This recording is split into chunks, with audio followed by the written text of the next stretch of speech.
ఈరోజు మన మధ్య ఎవరైనా ఉన్నారా?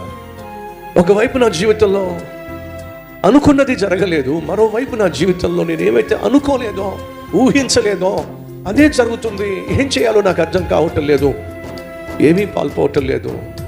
ఎందుకు ఈ దుస్థితి, ఏమిటి నాకు ఈ పరిస్థితి అనే ప్రశ్న నిన్ను తొలిచివేస్తుంది, అనే ప్రశ్న నీకు నరకం చూపించేస్తుంది, అనే ప్రశ్న నీకు భయాన్ని పుట్టిస్తుంది, అనే ప్రశ్న నీ హృదయంలో బాధను కలిగిస్తుంది.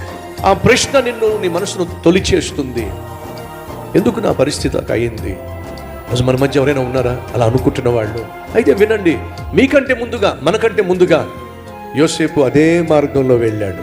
అనుకున్నది జరగలేదని, అనుకోనివన్నీ జరుగుతున్నాయని నిరుత్సాహపడి, నిరసించిపోయి, కృంగిపోయి, డిప్రెషన్కు లోనైపోయి, నేను చేయగలిగింది ఏముంది, సాధించగలిగింది ఏముంది, నా చేతికి ఈ పనిస్తే ఆ పనికి న్యాయం చేద్దాం.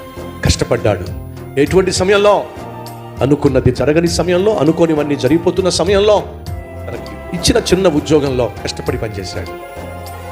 దయచేసి గమనించండి, ఈ ప్రపంచంలో గొప్ప గొప్ప స్థానానికి వెళ్ళిన వాళ్ళు, గొప్ప గొప్ప విజయాలు చూసిన వాళ్ళు వాళ్ళ జీవితంలో చాలాసార్లు ఫెయిల్ అయిపోయాను అని చెప్పేసి నువ్వు నిరుత్సాహపడిపోయి, నీరసించిపోయి ఒక మూలను కూర్చుంటే మరింతగా క్షీణించిపోతావు, మరింతగా కృంగిపోతావు, చేతగాని పడిపోతావు. బైబిల్ సెలవిస్తుంది, శ్రమ దినమున నీవు కృంగిన ఎడలా చేతగాని అయిపోతావు.